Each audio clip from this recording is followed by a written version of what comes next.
ভাবি দেশের আবহাওয়ায় আমূল পরিবর্তন সংঘটিত হয়েছে। দেশের সব পুলিশ স্টেশনকে 10 নম্বর মহাবিপদ সংকেত দেখাতে বলা হয়েছে।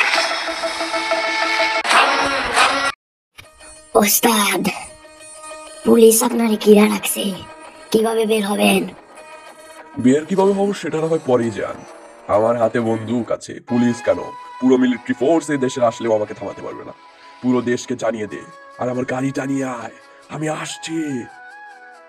Please, I am back. I am back.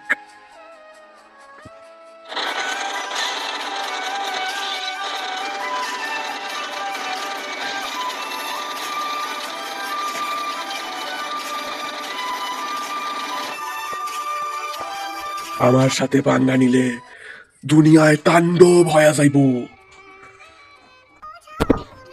কিরে, কি গাড়ি নিয়ে আইসোস? আমার গাড়ি কই?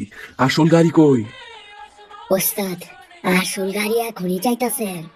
আসল গাড়ি ভালো জায়গায় আছে, এসব 2 টাকার পুলিশ স্টেশনে ওইসব গাড়ি আনা যাইব না ওস্তাদ। অবশ্য ঠিক বলেছিস, চল এটাতেই চল। সালা, আমাকে আটকে রাখবে পুলিশ। ফ্র্যাঙ্কলিন তো সেদিন সেই পুলিশ স্টেশনকে ধ্বংস করে সেখানে তাণ্ডব করে ওখান থেকে চলে গিয়েছিল। তবে তারপর থেকে সে অন্য এক শহরে বাস করতে শুরু করে, তার কলঙ্কের দাগ মুছে এক নতুন জীবনের সূচনা করে। আমরা আজকে সেই গল্পই জানবো। চলুন শুরু করা যাক। ফ্র্যাঙ্কলিন ভাই, কোচন্দর সেট নামে এক সেট আছে, ওরে মারতে আইব। মারলে মনে করো যে যত টাকা কামাই করতে পারুম তার বেশিরভাগ আপনার দিয়ে দিব। না ভাই, এগুলো আমি এখন ছেড়ে দিছি ভাই। আমার বউ যদি শুনতে পায় যে আমি এখন এগুলো করতেছি, তাহলে আমার বিচি খুলে দেবে। এগুলো ভাবছি ছেড়ে দেবো, মুখ লুকিয়ে চলি আজকাল। কি বলবো আসলে, আর এই তো একটা বাড়ি আছে, ভালো জায়গা আছে থাকার মতো, আর কি চাই জীবনে? কামাইও তো কম করলাম না। তো চলো তাড়াতাড়ি করে একটু বাইরে থেকে ঘুরে আসি। 1 মিনিট, আমার বউকে দেখতে পাচ্ছি না। বউ নির্ঘাত পায়খানা গেছে। তো যাই হোক, ও পায়খানা করুক, আর আমি একটু বাড়ি থেকে ততক্ষণ ঘুরে আসি। ও ইয়া, ও ইয়া। দাঁড়িয়ে আছে। কিরে, কি বলছো তুমি? কি বলছো বলো? শোনো না, আমরা যদি একটু কিছুদিনের জন্য ঘুরে আসি অন্য শহর থেকে, তবে কেমন হয়? আমার বাতের ব্যথাটাও সেরে যেত। বাতের ব্যথা সারাতে অন্য শহরে যাবে? আমাদের শহরে তো কত ডাক্তার আছে মশাই, তাড়াতাড়ি যাও না ওখানে। আরে সালা ভিখারির জাত, তোমাকে কোনো শহরে যেতে বললে অমন করো কেন বাড়া? তুমি বুঝবে না, অনেক সমস্যা আছে, শহরে আমরা ফিরতে পারবো না, এখানেই আমরা ভালো আছি। বাড়া, হয় তুমি এখানে থাকো, নয় আমি তোমায় ছেড়ে বাপের বাড়ি গেলুম।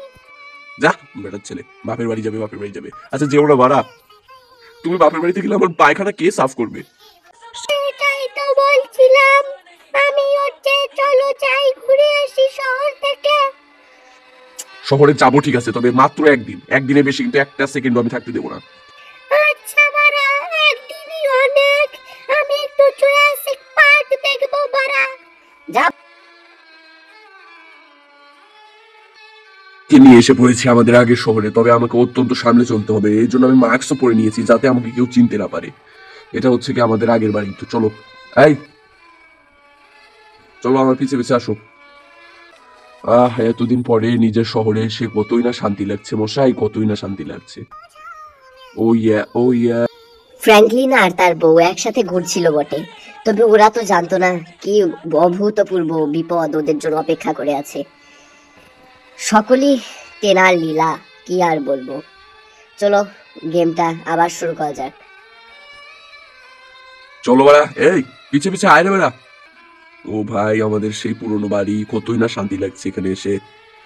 আহা হা হা, সুখই সুখ। এই শোনো, কেমন লাগলো তোমার বাড়িটা?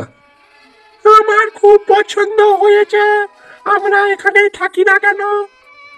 তুমি সেসব বুঝবে না, কেন তোমার এত কৌতূহল? কৌতূহল থাকবে না আবার? কুত্তা মারা! তুমি কিন্তু আমার সাথে পচা কথা বলতে পারো না, অভদ্র মেয়ে। তুই আমার গায়ে হাত তুললি? দাঁড়া। না, বন্দুকের ব্যবহার আমি বহু আগেই ছেড়ে দিয়েছি। সারি থাকতে এখানে পড়ে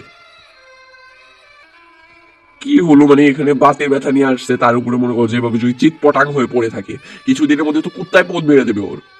থাক মরুকে, আরেকটা বিয়ে করবো। ডাক্তার ডাকতেই যাচ্ছিলাম, এমন সময় আমার হঠাৎ অ্যাক্সিডেন্ট হয়ে গেল। আর তখন দেখতে পেলাম, এক মিনিট, আমার উপরে building, how can it is possible? কিভাবে এটা সম্ভব?